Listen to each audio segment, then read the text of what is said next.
Hello बच्चों, क्या हाल चाल। आई होप कि आप बढ़िया होंगे। मैं आज आपके लिए लाया हूँ एक खूबसूरत सा लेक्चर जो कि होने वाला है फिजिक्स का। तो हम लोग क्या करते हैं कि आज चलते हैं अपने टॉपिक की तरफ। ज़्यादा देर न करते हुए, ज़्यादा बात नहीं करते हुए हम लोग क्या करते हैं, अपने टॉपिक की तरफ चलते हैं।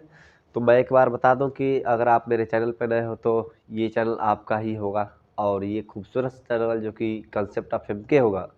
और आप इसको पूरा वीडियो को देखने के बाद इसको लाइक कीजिएगा, शेयर कीजिए, सब्सक्राइब कीजिएगा। यहाँ का तो यही नियम है। और पहले यहाँ से आप कुछ सीख कर जाइए, ठीक है। अगर आप क्लास 10th के बच्चे हैं, अगर आप क्लास 10th के या 12th के जो भी है या कोई भी है, अगर इसको कुछ सीखने को मिल जाए तो यहाँ से सीख सकता है, ठीक है।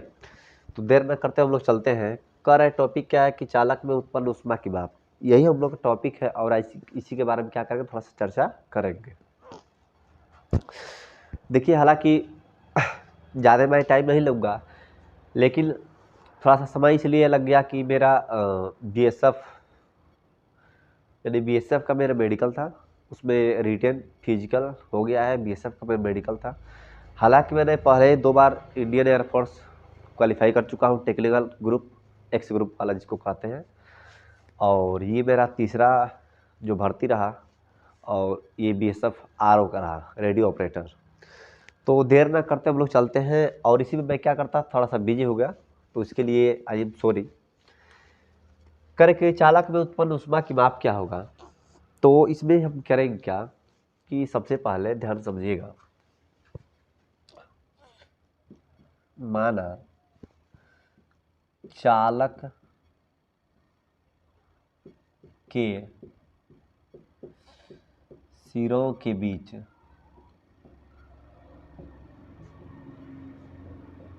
विभवांतर भी है। अच्छा, एक बात मैं बताया था कि अगर कोई भी चालक है, अगर उसमें हम लोग धारा प्रवाहित करें, धारा क्या करें, प्रवाहित करें, तो उसमें धीरे धीरे धीरे धीरे जो टक्कर होगा, यानी कि इलेक्ट्रॉनों का आपस में टक्कर होगा बार बार, यानी बीच में परमाणु होगा ना। इसमें मैं बताया था कि टक्कर होगा, ये परमाणु है। और इलेक्ट्रॉनों का क्या होगा, जब गति होगा तो टक्कर होगा बार बार इलेक्ट्रॉनों का। तो जो भी चीज़ें गतिशील रहती है उसके पास गतिज ऊर्जा है, और वो गतिज ऊर्जा जैसे टकराएगा तो उस परमाणु को दे देगा, और परमाणु का जो गतिज ऊर्जा है वो लेकर उसमें ऊर्जा बदल देगा, और जिससे कि पूरा तार का तापमान क्या होगा, बढ़ जाएगा। कहने का मतलब क्या है कि अगर इस तार के सिरों के बीच विभवांतर कितना भी है, ठीक है, और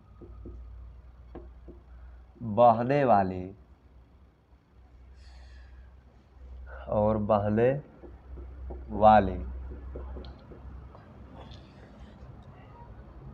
बहने वाली धारा का मान आई हो तथा टी समय तक प्रवाहित हो,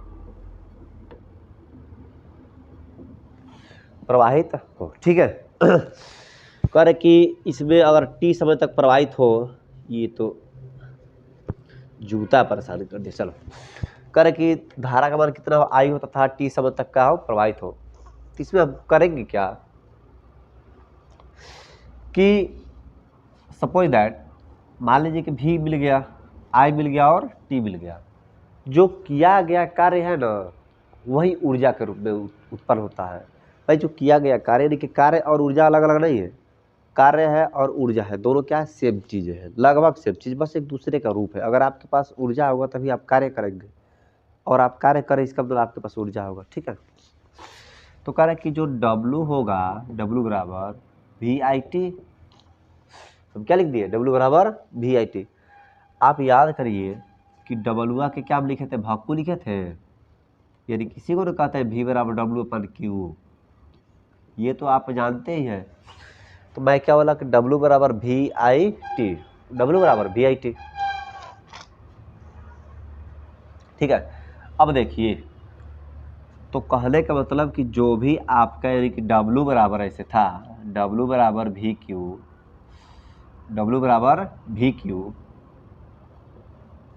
तो आप तो इसमें Q बराबर ये कर सकते हैं ना, Q बराबर IT, तो VIT आप कर सकते हैं, ये बात अलग है।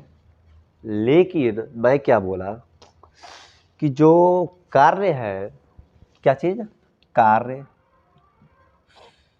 ये उष्मा के तुल्य होगा।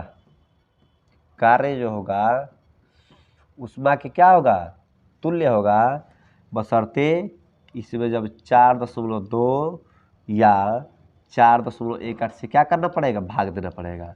यदि आप यूं ही समझ लीजिए इधर,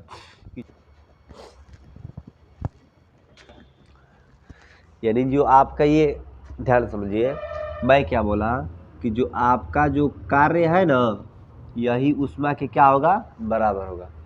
जो आपका कार्य है यही क्या होगा, उष्मा के बराबर हो जाएगा।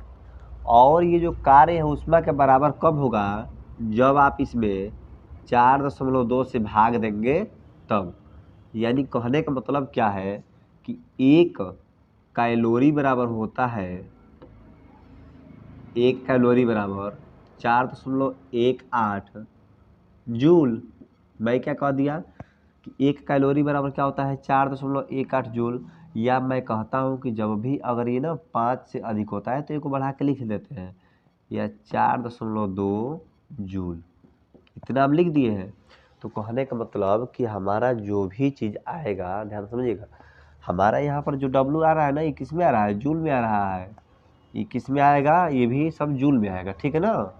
तो डब्लू का मान कुछ भी आ रहा है तो किस में आ रहा है, जूल में। लेकिन जो एच होता है वो क्या होता है भाई, कैलोरी होता है। एच क्या होता है, कैलोरी होता है। तो हमको जूल से किस में बदलना है, कैलोरी में। तो मैं क्या बोला कि 1 कैलोरी बराबर इतना जूल, तो 1 जूल बराबर क्या हो जाएगा, 1 जूल बराबर 1/4.2 कैलोरी। 1/2, 1/4.2 कैलोरी हो गया, इतना बात। तो यहाँ पर क्या करेंगे कि जो W है, अगर H करेंगे तो W में 4.2 से भाग दे दीजिए, और जितना भी आएगा ना आपका वही क्या होगा, कैलोरी। जितना भी आएगा आपका वो क्या कर देंगे, आप कैलोरी कर सकते हैं।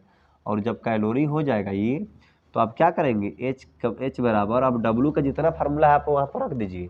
तो क्या होगा, VIT, Q का मान क्या रख दिए, IT, बटे में क्या है 4.2 आप कर दीजिए।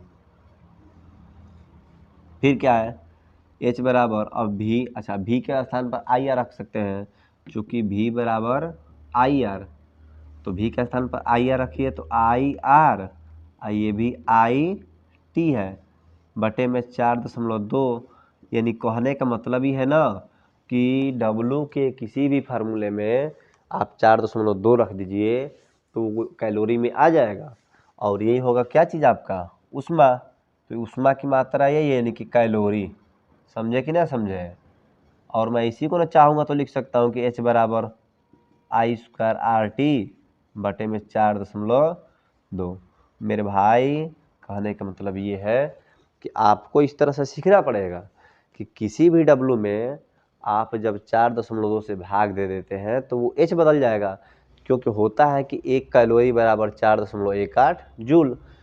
तो या उसी को 4.18 को हम लोग 2 कह देते हैं डायरेक्ट, तो 1 जूल बराबर क्या हो जाएगा, तो 1 बटे में 4.2 कैलोरी। वही चीज़ मैंने यहाँ पर करी है, हो जाएगा ये बात, ये हो जाएगा ना, ध्यान समझिएगा। अच्छा एक बात और समझिए, मैं तो ऐसे बोल दिया, ठीक है, मैं क्या करा कि ऐसे बोल दिया, ठीक ठीक ठीक ठीक ठीक। अब इसको जल्दी से पहले मिटा लीजिए, मैं देख लूँ कि वीडियो सही आ रहा है कि नहीं। देखो भाई, लाइट कट गया और थोड़ा सा समस्या हो सकती है, तो समस्या को नहीं देखना है, हम लोग का काम बस हो जाना चाहिए। समस्या को नहीं देखना है, हम लोग का काम हो जाना चाहिए, ठीक है। हाँ, हम लोग का काम हो जाना चाहिए। समस्याएं आती रहेंगी, समस्याएं आती रहेंगी, लेकिन हम लोग का काम नहीं रुकना चाहिए। नोट कर लीजिए, आप इसको नोट कर लीजिए, ठीक है। और उसके बाद हम क्या करते हैं, आगे बढ़ते हैं। ठीक, चलिए इतना हो गया। इतना जब हो गया तो फिर हम लोग क्या करते हैं कि आगे बढ़ते हैं। इसको मैं मिटा दूँ, ठीक है। देखिए जब इतना फार्मूला हम लोग कर लिए हैं, ठीक है ना, इतना तो हो गया। इतना बात क्लियर है ना। देखिए भाई, ये आप ध्यान दीजिएगा, ये मोस्ट इम्पोर्टेंट चीज़ है, आप इसमें अपना उलझिएगा, ठीक है ना। ये बहुत बढ़िया चीज़ है, आप इसको नोट कर लीजिए।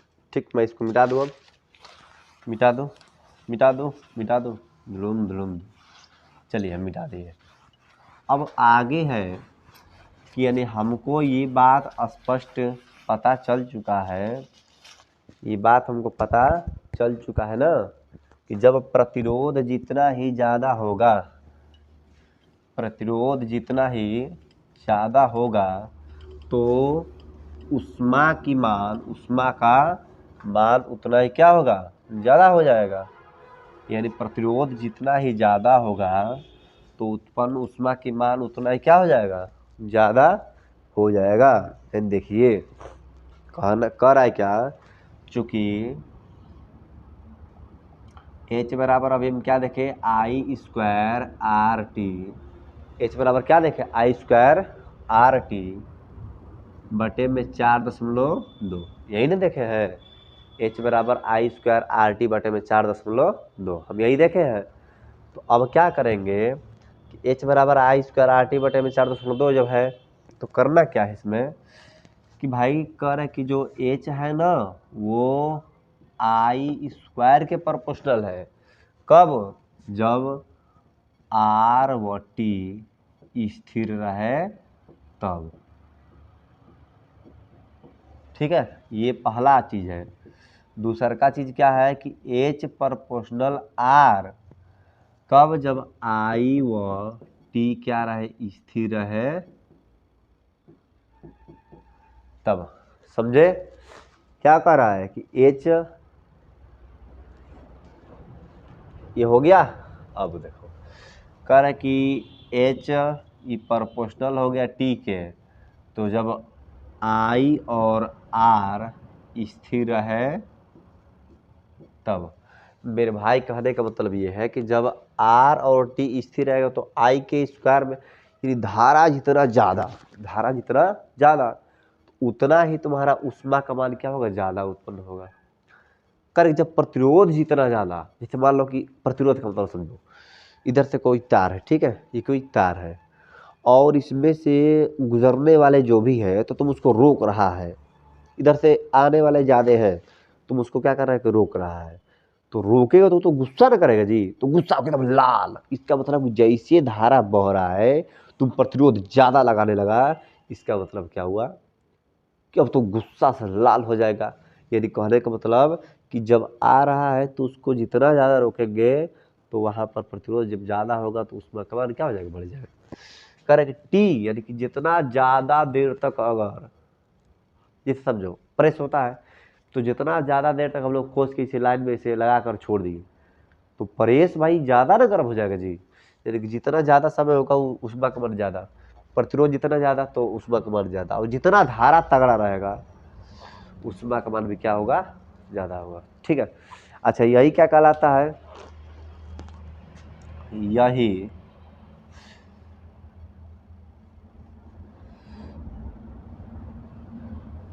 यही नियम ऊष्मा उत्पादन का, जूल, ऊष्मा उत्पादन के जूल का नियम कहते हैं, जूल का नियम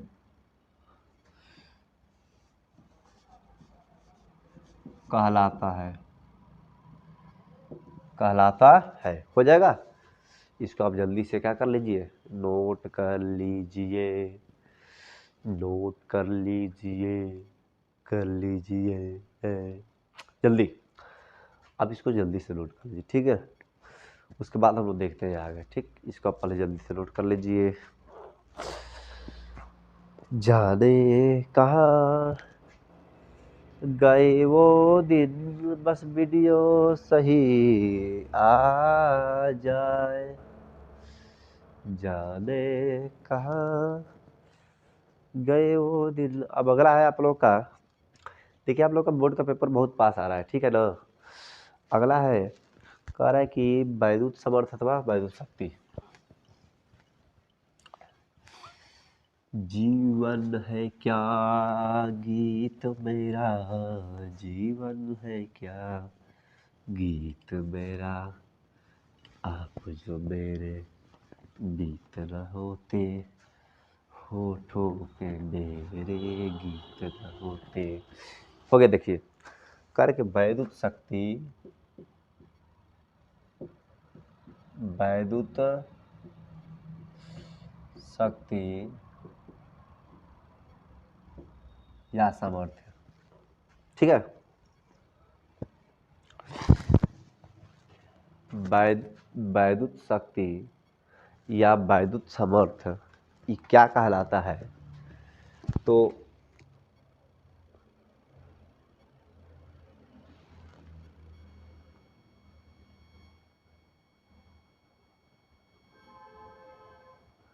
वैद्युत शक्ति या वैद्युत सामर्थ्य, ठीक है, ये क्या कहलाता है, तो इसको थोड़ा सा हम लोग देखेंगे। कह रहे कि वैद्युत शक्ति या सामर्थ्य क्या कहलाता है।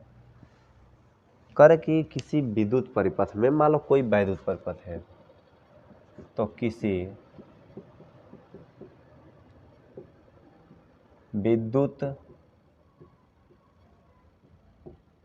परिपथ में, मैं क्या बोला, किसी विद्युत परिपथ में वैद्युत ऊर्जा, वैद्युत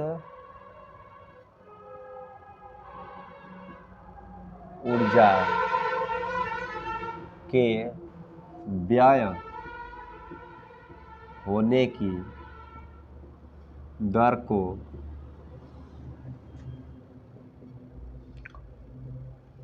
वैद्युत शक्ति या सामर्थ्य कहते हैं।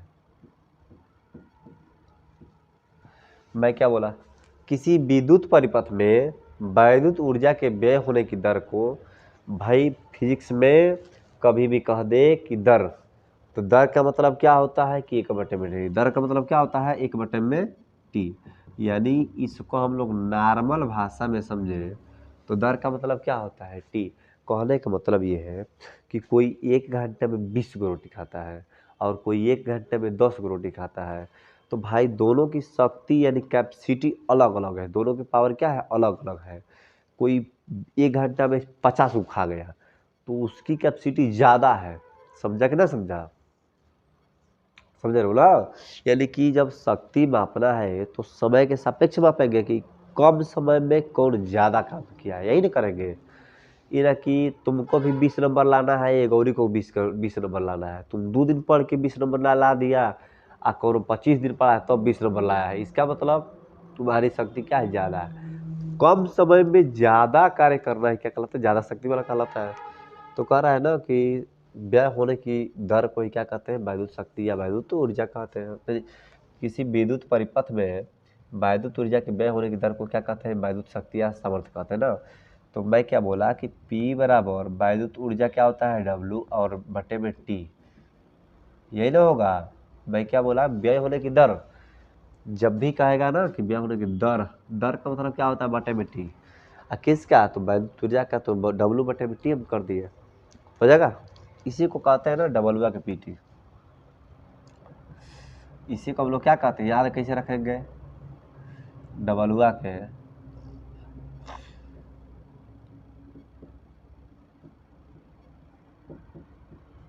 डबलुआ क्या करना है, पीटना है, ठीक है। तो यानी P बराबर W बटे में T। और जितना हम लोग ना W का फार्मूला जानते हैं, यानी कि VIT बटे में T रख दो, खत्म, VI। फिर कह रहा है कि P बराबर जब रखेंगे I²RT, W का मान है तो बटे में T रख दो, खत्म हो जाएगा, I²R। और P बराबर I² T बटे में R, आई स्क्वायर टी बटे में आर। नहीं ऐसे करेंगे ना, भी स्क्वायर टी बटे में आर। देखिए जैसे मान लो कि यहाँ पर हमको दिए कि भी स्क्वायर, तो यहाँ पर टी कर दिए बटे में आर कर दिए, तो पूरे के बटे में क्या भैया टी है। ये तो अभी डब्लू का मान है ना भाई। अरे भाई डब्लू का फॉर्मूला होता है ना कि भी स्क्वायर टी बटे में आर, तो इसको हम रख दिए हैं डब्लू का मान, आ बटे में टी रख दिए हैं, ये क्या हो गया कट गया, तो क्या हो जाएगा भी स्क्वायर बटे में आर। यानी कहने का मतलब कि ये और ये तीनों ही क्या है, तो वैद्युत शक्ति का ही क्या सूत्र है। हो जाएगा, करना कुछ नहीं रे भाई मेरे, बस डब्लू बटे में तुम टी कर देना, और डब्लू का कोई भी मान होगा, डब्लू का जो वर्क डन होगा बटे में तुम टी कर देना, बाकी तुम्हारा शक्ति या पावर जिसको कहते हैं हो जाएगा। कोई दिक्कत इसमें, कोई दिक्कत नहीं है। बाकी हम लोग मिलते हैं नेक्स्ट वीडियो में, ठीक है। तब तक ले जय हिंद, बाय बाय। सभी लोग अपने मन से पढ़ते रहो, अच्छा से पढ़ो, कोई दिक्कत नहीं होना चाहिए, ठीक है ना। ठीक, थोड़ा सा हेल्थ सही नहीं है, बाकी तो सही है। आराम से आप लोग पढ़ते रहिए। बाय।